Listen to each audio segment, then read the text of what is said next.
Shalom bien-aimés dans le Seigneur, nous vous saluons dans le nom précieux et glorieux de notre Seigneur Jésus. Nous sommes dans la joie de pouvoir réellement communier et de partager la parole du Seigneur. Que l'Éternel notre Dieu vous soit très favorable, que l'Éternel vous bénisse, que l'Éternel puisse vous accorder toutes ses faveurs. Que Dieu soit loué, que Dieu soit exalté, lui qui vit et règne dans les siècles des siècles. Nous sommes dans la joie de pouvoir réellement partager ce moment.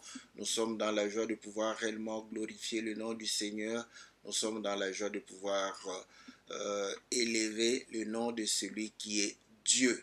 Voilà, bien-aimés dans le Seigneur, nous sommes lundi et comme tous les lundis, nous sommes là pour pouvoir partager la parole du Seigneur dans votre émission Louons l'Éternel, une émission qui présente les cantiques et qui permet à ce que nous puissions partager la parole du Seigneur autour du cantique, qui nous permet de pouvoir réellement aller en profondeur de la parole au travers les paroles du cantique afin de pouvoir connaître aussi comment adorer Dieu, comment le louer, comment le célébrer, parce que nous savons que Dieu reproche à Israël d'être un peuple qui loue mais dont le cœur est éloigné de Dieu. Que l'Éternel, Dieu Tout-Puissant, Créateur du ciel et de la terre, de l'univers visible et invisible, vous soit très très favorable, qu'il vous bénisse, qu'il vous accorde toutes les...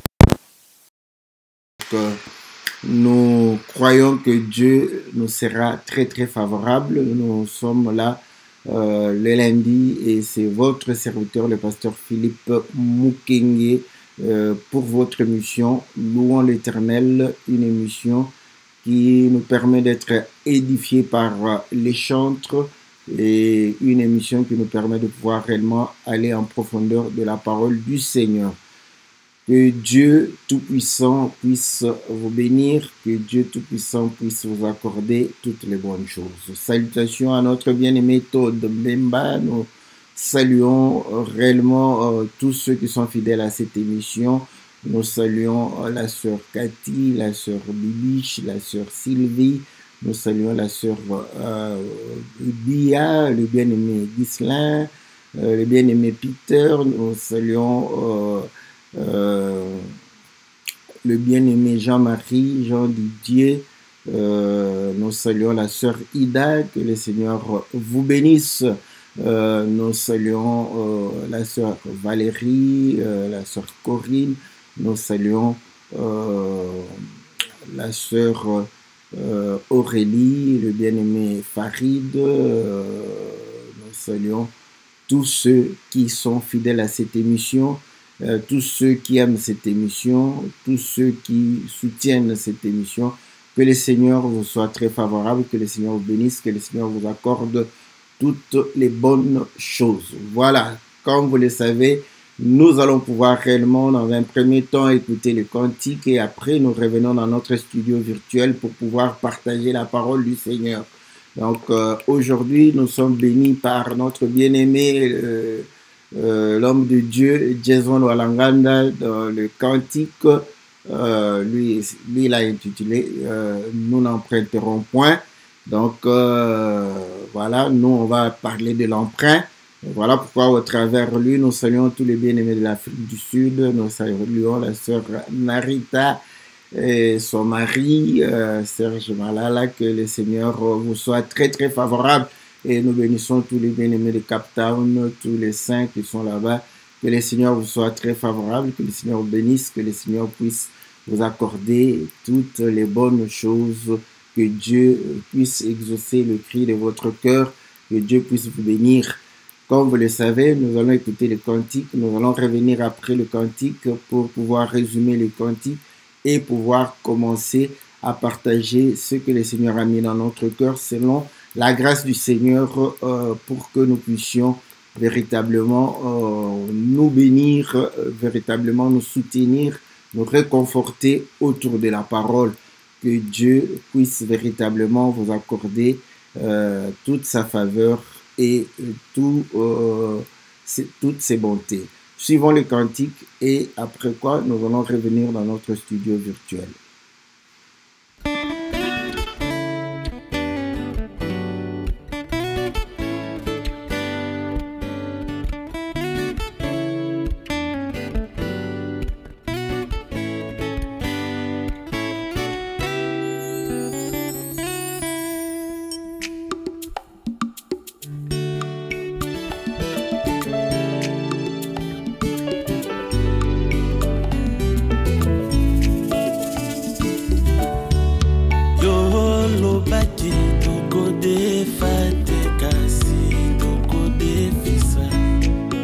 mokili elanda biso tolanda te lolenge na bango yango ndimbola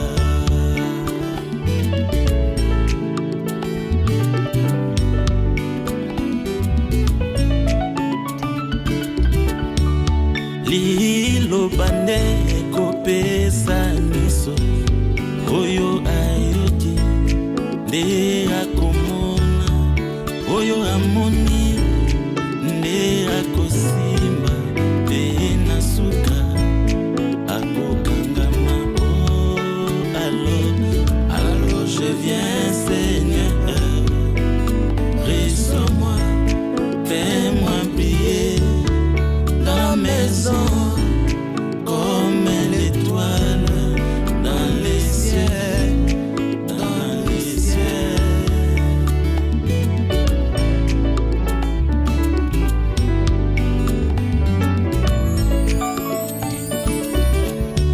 Sahada mobande na ye kitoko esilaka te na mboka Ejipito bakolula ye eglize nkolo ekonuna te liboso ya Nzambe ata ya bikolo.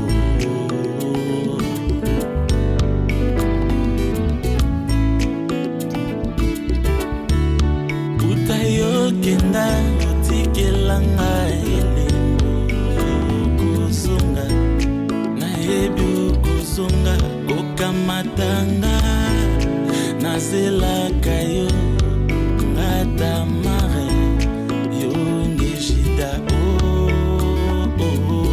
Alors je viens Seigneur, reçois-moi, fais-moi briller dans la maison comme l'étoile dans les cieux, dans les cieux.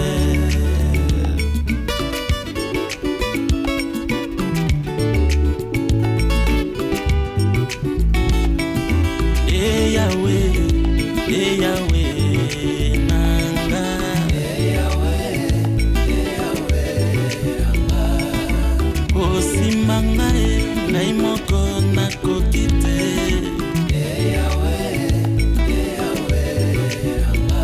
Yesu mokili milili yo nde pole nanga. Eh Yahweh, nanga. Nakokoka te kati na mokili oyo sayo. Eh Yahweh, nanga. Eh Yahweh, nanga. Eh Yahweh, nanga. Tambola nanga yo nde moninga nanga ya nzela. Eh Yahweh, nanga.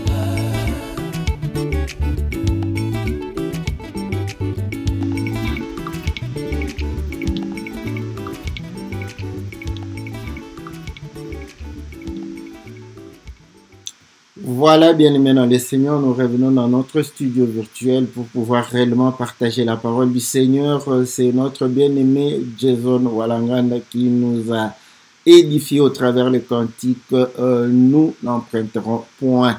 Donc, il a chanté pour dire que voilà, Dieu, tu nous as dit de nous n'allons point emprunter. Et cela veut dire que nous n'allons pas imiter le monde, et c'est par contre le monde pourra nous imiter. Et voilà pourquoi il dit que le Seigneur puisse nous faire grâce de pouvoir voir, mais pour voir il faut entendre, écouter. Et lorsque tu écoutes la parole du Seigneur, à ce moment-là, tu verras le Seigneur. Et celui qui a vu va pouvoir s'attacher au Seigneur. Celui qui s'attache au Seigneur va pouvoir réellement former un même esprit avec le Seigneur. Et c'est comme ça qu'il va évoquer Sarah qui était belle même à des âges avancés. Et c'est comme ça qu'elle était remarquée en Égypte parce que sa beauté ne va pas faner, et c'est comme la beauté de l'église qui ne fane point. Donc, c'est comme ça que Sarah était belle. Donc, voilà, il va pouvoir chanter pour dire que voilà, que le Seigneur vienne, que le Seigneur puisse réellement être devant de lui pour pouvoir éclairer et l'accompagner dans sa marche. Voilà le résumé de notre cantique. Nous n'emprunterons point le cantique de notre bien-aimé Jason Walangana de l'Afrique du Sud, l'homme de Dieu, n'est-ce pas, Walangana. Que le Seigneur vous soit favorable, que le Seigneur vous bénisse, que le Seigneur puisse vous accorder réellement ses faveurs dans le nom puissant et glorieux de notre Seigneur Jésus. Salutations à notre bien-aimé Jackson, que Dieu vous bénisse pour votre communion avec tous les saints éparpillés au travers le monde. Nous pensons à tous ceux qui sont en Afrique, en Europe, en Océanie, en Asie et en Amérique. Que le Seigneur vous soit très, très favorable.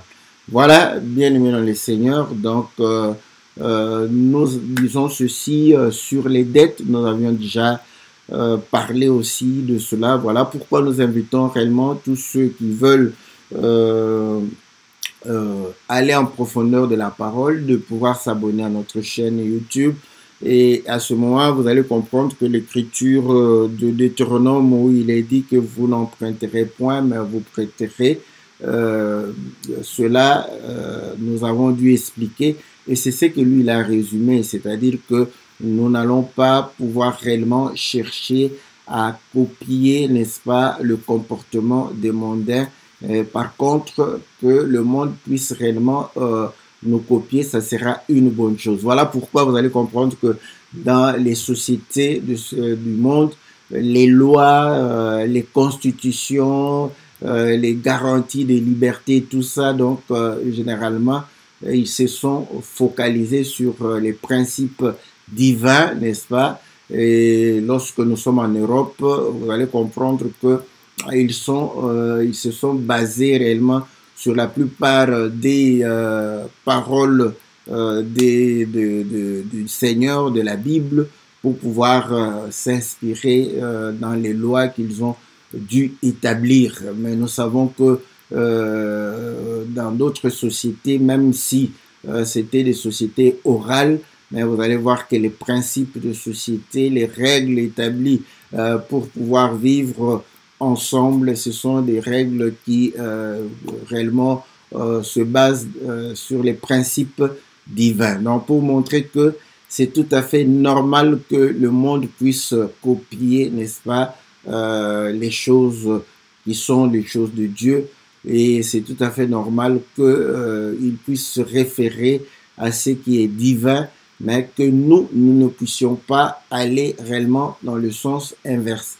Voilà pourquoi nous avions nous avions expliqué au travers réellement l'écriture de Matthieu chapitre 18, où Pierre va pouvoir poser la question au Seigneur combien de fois il allait pardonner celui qui péchait contre lui. Donc il va dire, est-ce que cette fois le Seigneur lui dira 70 fois 7, 70 fois 7, pour pouvoir réellement illustrer cela par une parabole où il y avait quelqu'un qui avait une dette qui a été, on lui a donné encore le temps pour pouvoir avoir le moyen de payer sa dette, mais à son tour, lui, il n'a pas voulu pardonner à ceux qui étaient réellement ses débiteurs, je crois, donc ceux qui lui devaient. Donc à ce moment, le Seigneur va pouvoir lier cela pour dire que si vous ne savez pas pardonner, votre Dieu, votre Père ne saura pas aussi vous pardonner vos offenses. Donc nous avons vu que tout cela était lié, n'est-ce pas, au péché, et c'est comme ça que nous voyons que celui qui est endetté, c'est celui qui a le péché. Et dans Luc chapitre 7, si je ne me trompe pas, lorsque le Seigneur va pouvoir entrer dans la maison d'un pharisien, je crois Simon le pharisien, et il y a eu une femme prostituée qui est entrée pour pouvoir réellement pleurer aux pieds du Seigneur et essuyer les pieds du Seigneur avec sa chevelure. Et le pharisien va pouvoir dire que mais si le Seigneur était prophète, il allait savoir de quelle nature est cette femme. Et là, le Seigneur va pouvoir lui dire, effectivement, pour lui donner encore une parole, pour dire que quelqu'un avait des dettes, une personne avait plus de dettes que l'autre, et on leur a remis à toutes les deux leurs dettes, qui allait aimer plus celui qui a remis la dette. Il répondra celui qui en avait plus. Voilà, pour dire que la femme qui était pécheresse, qui s'est repentie, voilà, Dieu l'a pardonné. Voilà pourquoi elle a beaucoup plus manifesté son amour. Voilà, donc c'est pour dire que nous ne devons pas copier le monde. Et il y a une écriture qui nous montre clairement que nous ne devons pas nous conformer au siècle présent. Nous sommes dans le livre de Romains, voilà, Romains chapitre 12. Voilà. Je cherche l'écriture pour illustrer. Voilà. Romains chapitre 12, au verset 1. Je vous exhorte donc, frères, par les compassions de Dieu, à offrir vos corps comme un sacrifice saint, agréable et à Dieu, ce qui sera de votre part un culte raisonnable. Ne vous conformez pas au siècle présent, voilà, mais soyez transformés par le renouvellement de l'intelligence afin que vous discerniez quelle est la volonté de Dieu, ce qui est bon, agréable et parfait. Voilà. Donc, vous voyez, donc nous ne pouvons pas nous conformer au siècle présent. Pourquoi? Parce que le Dieu de ce siècle, et le Dieu de ce siècle, c'est le diable. Nous allons nous conformer au désir et à la volonté du Dieu de ce siècle. Donc, le monde doit, par contre, chercher à copier réellement la nature des enfants de Dieu. Et nous avons comme modèle, comme référence le Seigneur Jésus. Et voilà pourquoi Paul dit que soyez mes imitateurs comme je le suis de Christ. Christ étant notre modèle, nous devons réellement chercher à atteindre cette stature parfaite de Christ parce qu'il est l'image même de Dieu. Il est réellement la parole faite chair. Donc, il est le Saint-Esprit dans le corps. Et nous témoignons que nous avons reçu le Saint-Esprit, et ainsi comme nous avons reçu le Saint-Esprit, la Bible dit que ce n'est pas l'esprit de servitude, l'esprit de timidité, mais avec cet esprit, nous disons aussi Abba Père, comme cela était manifesté au moment où le Seigneur était dans les rues de Jérusalem. Voilà pourquoi il disait Père, Père, parce que l'esprit qui était en lui était en train de pouvoir dire Abba Père, et nous aussi, nous devons marcher en conformité parce que nous sommes devenus co-héritiers, n'est-ce pas, de Christ. Étant co-héritiers, donc nous partageons l'héritage, nous partageons la nature, nous partageons réellement la stature aussi. Voilà pourquoi le Seigneur a fait grâce à chacun de nous de participer à sa nature.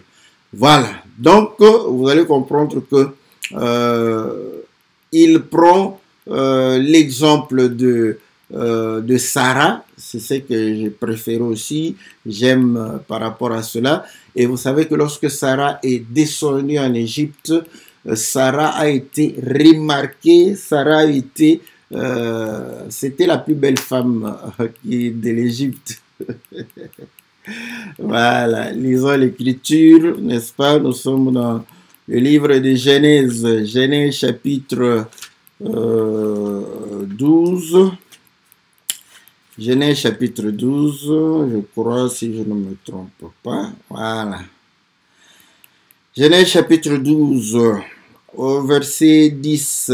La Bible dit ceci: il y eut une famine dans le pays et Abraham descendit en Égypte pour y séjourner, car la famine était grande dans le pays. Comme il était prêt d'entrer en Égypte, il dit à Sarai, sa femme, Voici, je sais que tu es une femme belle de figure.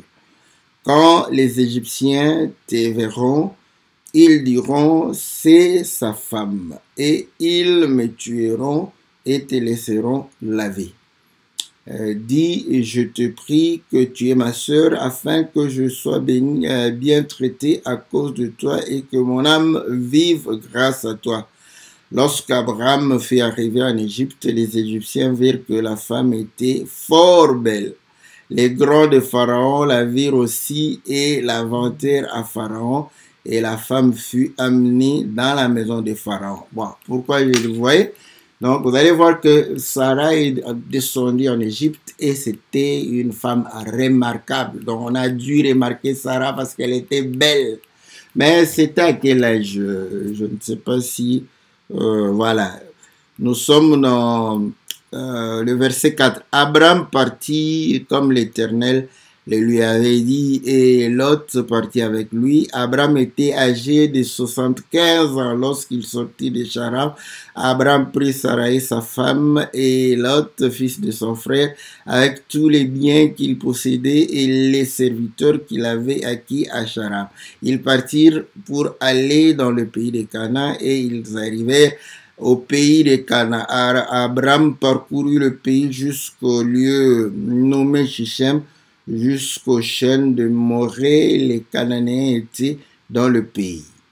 L'Éternel apparut à Abraham et dit, je donnerai ce pays à ta postérité. Et Abraham bâtit là un autel à l'Éternel qui lui était apparu. Voilà. Il transporta. Donc, on a déjà... Abraham avait 75 ans. Donc, Sarah avait 65. Donc, elle était déjà âgée, mais c'était une femme très belle. Voilà. Écoutez, à 75, à 65 ans, n'est-ce pas, je crois que les femmes ont déjà des rides. Les femmes ont des rides, les femmes ont, n'est-ce pas, donc... le visage n'est plus lisse, n'est-ce pas? Donc, à ce moment-là, Sarah était fort belle. Et lorsque Sarah est arrivée, on dit que les grands de l'Égypte ont vu que Sarah était vraiment belle. Pourquoi ces grands-là, un des grands n'a pas pris Sarah? Parce qu'ils se sont dit, celle-ci, en tout cas, Pharaon va remarquer. Donc, il vaut mieux aller vanter celle-ci chez Pharaon parce que on risque d'avoir des problèmes, parce que le plus grand d'entre nous, le plus puissant d'entre nous, sera attiré par cette femme et nous aurons des problèmes si nous la prenons déjà. Donc, c'était la plus belle femme de l'Égypte. Voilà. Donc, ceci, il va pouvoir réellement dire, est-ce que Sarah parlait d'elle-même? Non, Sarah ne parle pas d'elle-même conformément à Galates chapitre 4.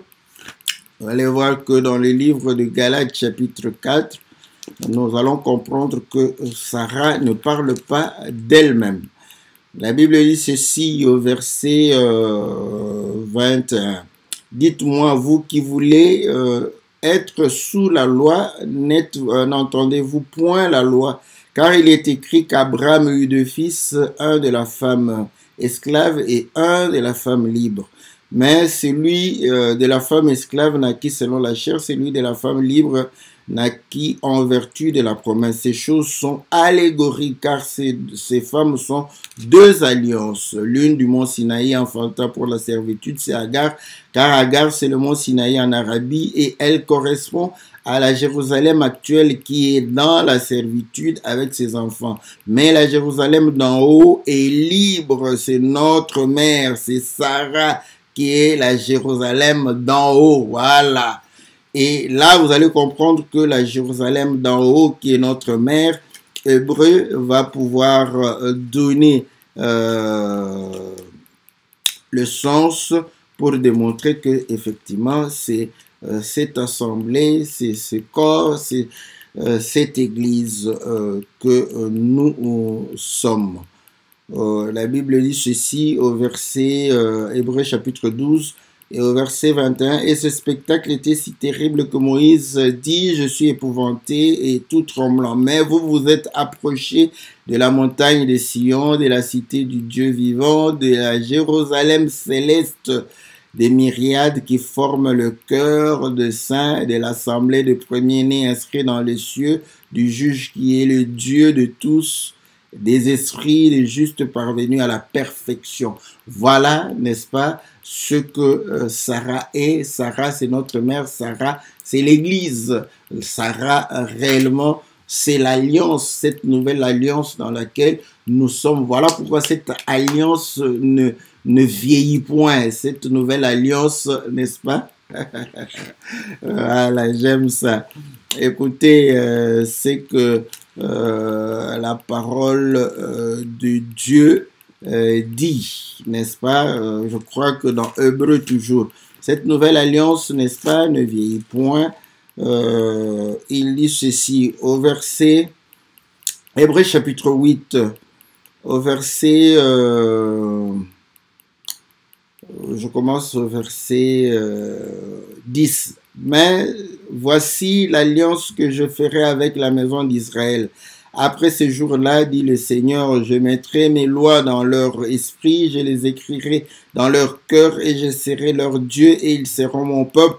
Aucun n'enseignera plus son concitoyen, ni aucun son frère en disant connais le Seigneur, car tous me connaîtront depuis le plus petit jusqu'au plus grand d'entre eux, parce que je pardonnerai leurs iniquités et je ne me souviendrai plus de leurs péchés. En disant une nouvelle alliance, il a déclaré la première ancienne. Or, ce qui est ancien, c'est ce qui a vieilli est prêt de disparaître. Vous voyez? Donc, Sarah, cette nouvelle alliance, l'alliance que le Seigneur a faite avec nous, c'est une alliance qui ne vieillit point. Voilà pourquoi Sarah, à 65 ans, elle était toujours belle. Sarah, à 65 ans, elle était la plus belle de l'Égypte.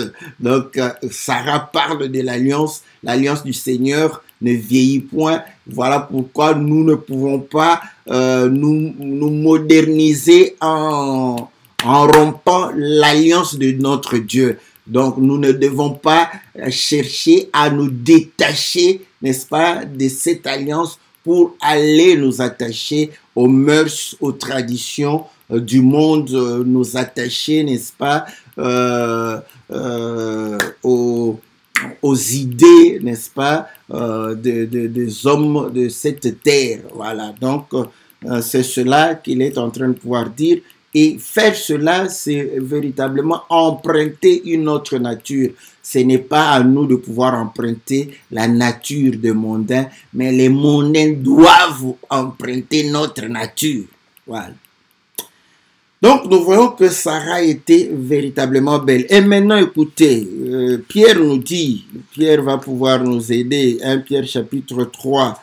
Écoutez, c'est que 1 Pierre chapitre 3 va pouvoir dire, il dit ceci, je commence au verset 1, « Femmes, soyez de même soumises à vos maris, afin que si quelques-uns n'obéissent pas à la parole, ils soient gagnés sans parole par la conduite de leurs femmes. » En voyant votre manière de vivre chaste et réservée. Vous voyez, donc nous devons véritablement accomplir la parole de Dieu pour gagner les païens. Donc une sœur qui croit au Seigneur, qui s'attache au Seigneur, doit par contre non dire des paroles, oh non, tu vois, toi tu es païen, tu es possédé, tu es ceci, tu ne connais rien, non.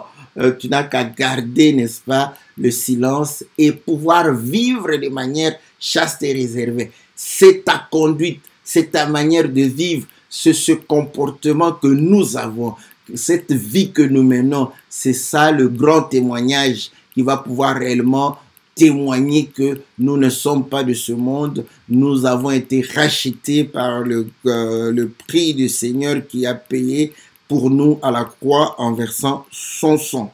Et écoutez, on dit ceci, ayez non cette parure extérieure qui consiste dans les cheveux tressés, les ornements d'or et les habits qu'on rêvait. mais la parure intérieure est cachée dans le cœur, la pureté incorruptible d'un esprit doux et paisible qui est d'un grand prix devant Dieu. Vous voyez? Donc, vous allez comprendre que nous ne devons pas chercher à pouvoir nous faire valoir au travers, n'est-ce pas, les tresses, au travers l'or, au travers les habits qu'on rêvait. Voilà. Pourquoi? Parce qu'il dit que non, par contre, la parure intérieure, cette parure intérieure qui consiste à avoir une pureté incorruptible, un esprit doux et paisible. Donc une femme qui croit au Seigneur, c'est une femme de paix, une femme qui communique la paix, une femme qui permet à ce que son mari puisse goûter à la paix. Alléluia, ouais. Donc, vous allez comprendre que sa manière de pouvoir vivre, sa manière d'être, sa manière de pouvoir se comporter, c'est une manière qui donne l'assurance à l'homme, qui va pouvoir réellement attirer l'homme et son cœur pour pouvoir vouloir être comme elle. Voilà comment les femmes, n'est-ce pas, gagnent leur mari lorsque ces maris n'obéissent pas au Seigneur. Mais toi, tu es une femme querelleuse, comment tu vas gagner ton mari? Tu vois? Donc, l'erreur des sœurs qui prient. Ils croient que en commençant à dire au mari que non, tu ne comprends rien, tu ne sais rien, tu es païen, tu ne vas pas le gagner comme ça, parce que à ce moment, tu ne fais que condamner, tu n'apportes pas la paix. Ouais? Donc, nous devons transpirer cette paix. Comme ça, l'homme païen, dès qu'il te voit, il se sent dans la paix. Il sent son cœur est joyeux et dans la paix. C'est comme ça qu'il aimera devenir comme toi. Écoutez, voilà. Et il dit ceci. Ainsi se paraient autrefois les saintes femmes qui espéraient en Dieu, soumises à leur mari, comme Sarah qui obéissait à Abraham et l'appelait son Seigneur. C'est d'elle que vous êtes devenues les filles, en faisant ce qui est bien, sans vous laisser troubler par aucune crainte. Voilà Sarah. Donc, Sarah, n'est-ce pas, vous voyez, a gagné par sa beauté. Mais d'où venait cette beauté? Cette beauté venait de son intérieur. Écoutez, le Seigneur démontre dans Matthieu chapitre 23, n'est-ce pas, que les pharisiens, c'était des gens qui étaient hypocrites. Et voilà ce qu'ils faisaient, n'est-ce pas? Voilà. Ce qu'ils faisaient, c'est quoi? J'aime ça. Matthieu 23. Écoutez ce que le Seigneur dit. Voilà, nous sommes au verset 25. Malheur à vous, scribes et pharisiens hypocrites, parce que vous nettoyez le dehors de la coupe et du plat, qu'au-dedans ils sont pleins de rapines et d'intempérance. Vous voyez, ce que les pharisiens faisaient, ils s'occupaient de l'extérieur, ils embellissaient l'extérieur, ils avaient de belles robes, des longues robes, ils avaient de filatures, ils avaient de beaux aspects, n'est-ce pas? Ils cherchaient à se présenter dans leur meilleure forme, que les autres puissent apprécier, que les autres puissent voir. C'est l'extérieur. Et c'est ça la mondanité. La mondanité, c'est, voilà, il se préoccupe de ce qui est extérieur. Voilà pourquoi Pierre dit, n'ayez pas cette parure, n'est-ce pas, extérieure, qui consiste donc au travers les stress, l'or et les habits. Donc, vous voyez, vous le faites pour soigner l'extérieur. Mais vous serez malheureuse si l'intérieur n'est pas nettoyé. Voilà pourquoi il dit, pharisiens aveugles, nettoie premièrement l'intérieur de la coupe et du plat, afin que l'extérieur aussi devienne net. Voilà, vous voyez. Donc, lorsqu'on nettoie l'intérieur, vous voyez, l'extérieur deviendra net nécessairement. C'est obligatoire. Mais quand tu nettoies l'extérieur, l'intérieur n'est pas nettoyé. Mais quand tu nettoies l'intérieur, l'extérieur doit être nettoyé, doit devenir net, doit devenir agréable, appréciable. Bon, vous voyez? Parce que Sarah n'avait pas emprunté sa beauté, c'était sa beauté naturelle. Bon, quand on dit comme ça, la beauté naturelle, vous voyez? Quand on dit, elle n'a pas emprunté. Là, les frères et les sœurs croient que, donc cela voudrait dire que la sœur doit simplement se laver. Quand elle se lave, c'est fini. C'est comme ça, c'est comme ça être naturel. Ça, c'est mal comprendre l'écriture, n'est-ce pas? Donc, on se dit, Sarah ne se préoccupait pas, ne passait pas le temps pour plaire aux autres. Oui? Mais elle passait son temps pour plaire à son Seigneur. À Abraham, or celui qui obéit à Abraham va obéir aux voies de l'Éternel, car Dieu a choisi Abraham pour montrer, n'est-ce pas, à sa postérité de garder réellement la voie pour que les promesses d'Abraham soient accordées à sa postérité. Donc on comprend ceci que elle se préoccupait pour plaire à son Seigneur. Donc une sœur, n'est-ce pas, une fille de Dieu doit se préoccuper à plaire à Dieu, pas aux hommes. Voilà pourquoi il dit, si votre justice ne dépasse pas la justice des pharisiens, qui consistait à plaire aux hommes et non à Dieu. Mais maintenant, est-ce que Dieu est contre la beauté? Non, c'est faux. C'est faux. Dieu, il est le plus beau. Voilà pourquoi vous allez comprendre que ses serviteurs, c'était les plus beaux aussi. Moïse était beau, Abraham était beau, Isaac était beau, Jacob était beau, David était beau, Salomon était beau, Absalom était beau, Samson était beau. Est-ce que vous voyez? Donc la beauté, Dieu n'est pas contre. Mais vous allez comprendre que nous devons chercher à pouvoir réellement plaire à Dieu. Notre Dieu est beau, donc nous aussi nous devons être beaux. Voilà. Donc être naturel ne veut pas dire que tu ne fais rien. Parce que c'est ça ce que les gens croient. Tu ne fais rien, c'est ça être naturel. Lisons les Écritures. Éphésiens chapitre 5. Éphésiens chapitre 5, qu'est-ce que Paul dit? Paul dit ceci. Au verset 25, Marie, aimez vos femmes comme Christ a aimé l'Église et s'est livré lui-même pour elle, afin de la présenter, de la sanctifier par la parole, après l'avoir purifiée par l'eau, par le baptême d'eau, afin de faire paraître devant lui cette Église glorieuse, sans tache ni ride. Ouais? Dieu n'aime pas les rides, Dieu n'aime pas les taches. Ouais? Donc, Dieu n'aime pas les taches, Dieu n'aime pas les rides. Ni rien de semblable. Mais sainte et irrépréhensible. C'est ainsi que les maris doivent aimer leur femme comme leur propre corps. Celui qui aime sa femme s'aime lui-même. Car jamais personne n'a haï sa propre chair, mais il la nourrit et en prend soin. Voilà. Donc, il faut prendre soin, n'est-ce pas, de sa chair. Parce que c'est ça l'amour. C'est ça l'amour. Ce n'est pas que, bon, naturel, tu te laves seulement pour, c'est fini. Tu restes comme ça. Pas de lait de beauté, pas de... Mais ta peau sera sèche. Tes lèvres vont pouvoir devenir sèches.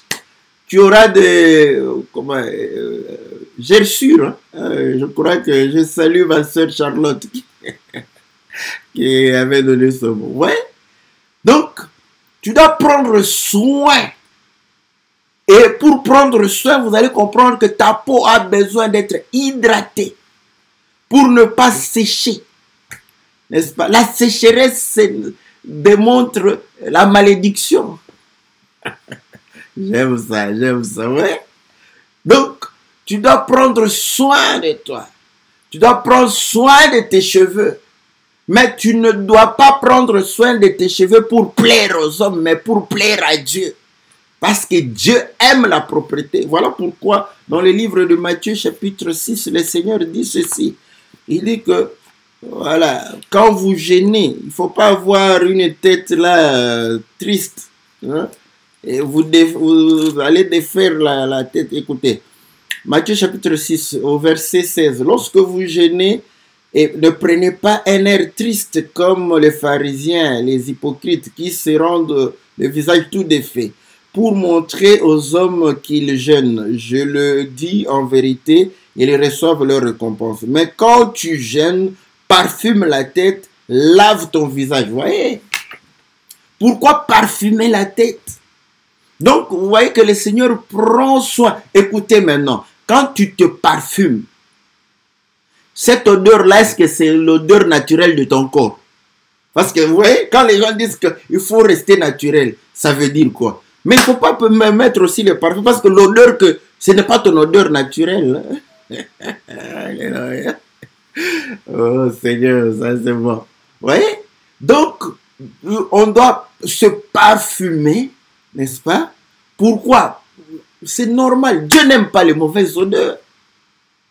Parce que les mauvaises odeurs, c'est l'odeur de la mort. Tu n'as pas lu hein, dans 2 Corinthiens chapitre 2 Corinthiens chapitre 5. Écoutez ce que la parole de Dieu dit, n'est-ce pas? 2 Corinthiens chapitre 5.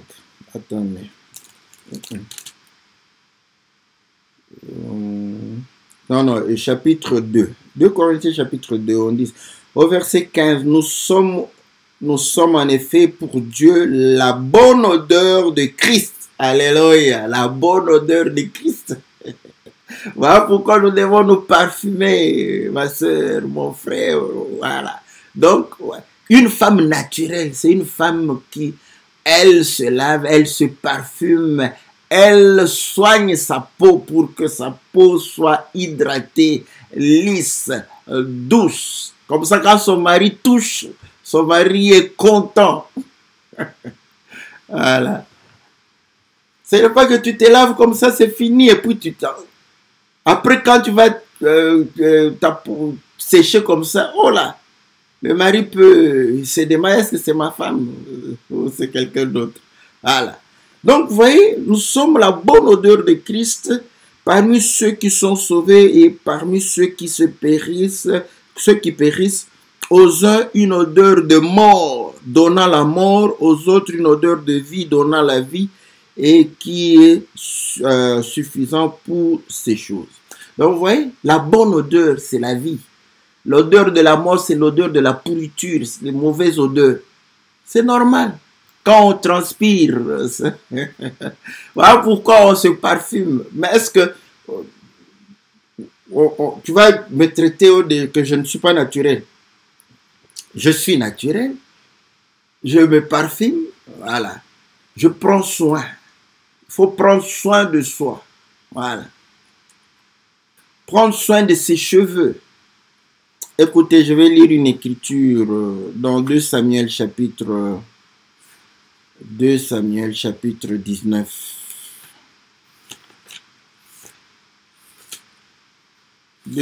chapitre 19.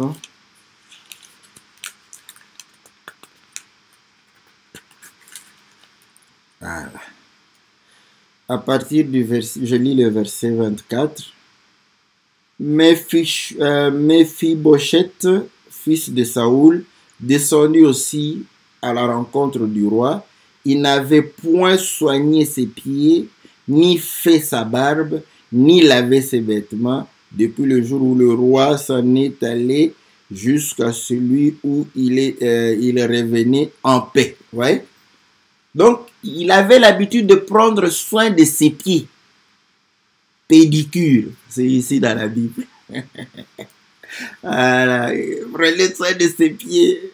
Parce que vous savez, quand vous ne prenez pas soin de vos pieds, là, ce sont des... les pieds, il y a des gerçures dans les pieds là-bas. Il faut prendre soin de ses pieds. Pédicure, manicure, n'est-ce pas?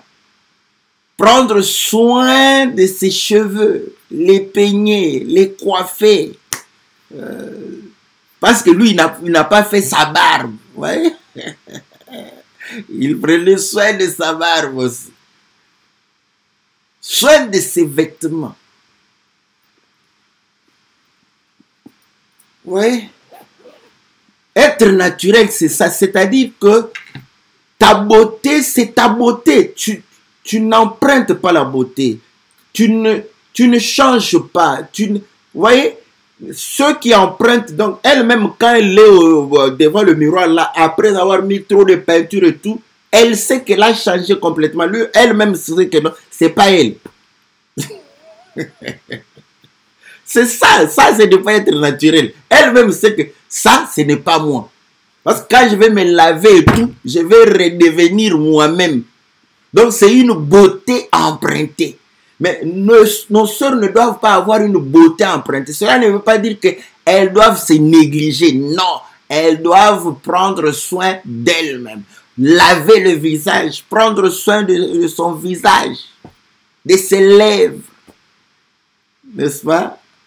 Prendre soin, n'est-ce pas? De voir les rides, tout. Regardez partout. Les taches, il faut lutter contre les taches. Dieu n'aime pas tout ça. Lait de beauté, un peu de poudre, c'est pas un péché.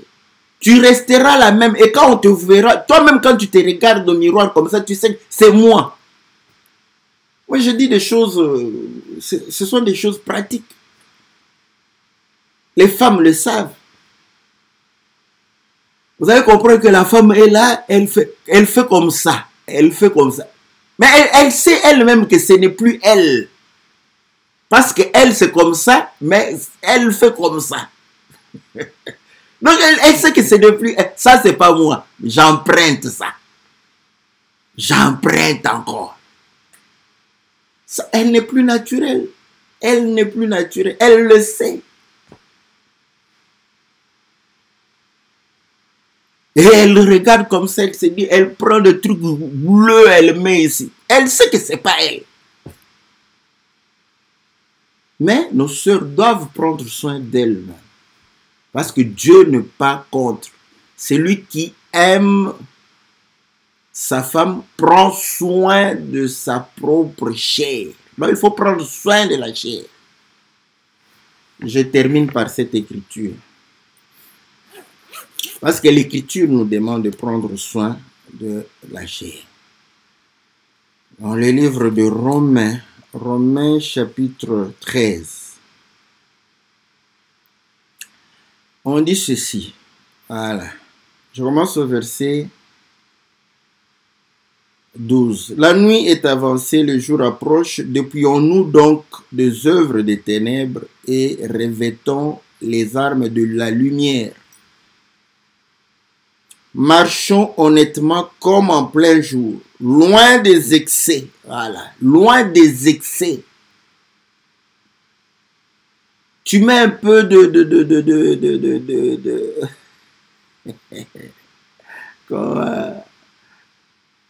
les labellos, hein, il faut mettre un peu de labello pour que tes lèvres, pas d'excès. Quand il y a des excès là où tu mets le rouge, ça se voit à 100 mètres. Ça c'est pas d'excès, loin d'excès, des excès. Des livrogneries, de la luxure, de l'impudicité, des querelles et des jalousies. Mais revêtez-vous du Seigneur Jésus-Christ et n'ayez pas soin de la chair pour en satisfaire les convoitises. Voilà. Prenez soin de la chair, mais pas pour en satisfaire vos convoitises. Que le Saint-Esprit t'aide. Parce que quand tu es devant le miroir, toi-même tu sais. Là, quand tu fais tout ça, toi-même tu sais dans ton... Aujourd'hui, ils verront. Non, on ne va rien voir. C'est ce jour-là où on ne te remarquera même pas. Tu vas commencer à chercher les regards des gens. Les gens ne vont même pas te remarquer. Donc, prenons soin de nous sans pour autant, n'est-ce pas, satisfaire nos convoitises. Parce que les convoitises amènent au péché. Voilà, bien-aimés sœurs. En tout cas, prenez soin de vous. Parce que nous les hommes, c'est naturel. Hein? On se lave comme ça. C'est naturel. Bon, mais en hiver ici, bon, en Afrique au moins, je ne remarquais pas ça. Mais ici, en hiver, même nous, on est là, on remarque, on te pose la question, tu as mis le lait de beauté?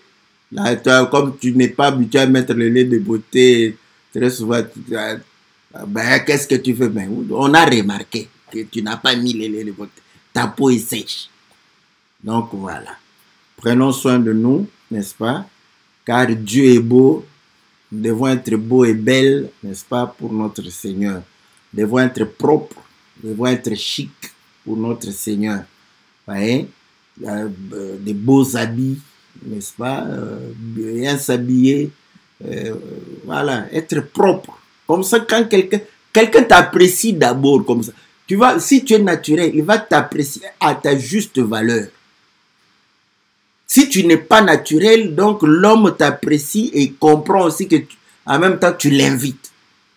C'est comme ça que l'impudicité s'en suivra. Mais quand tu es naturel, il t'apprécie et à ta juste valeur. Et quand tu parles des choses de Dieu, l'homme a les oreilles tout de suite.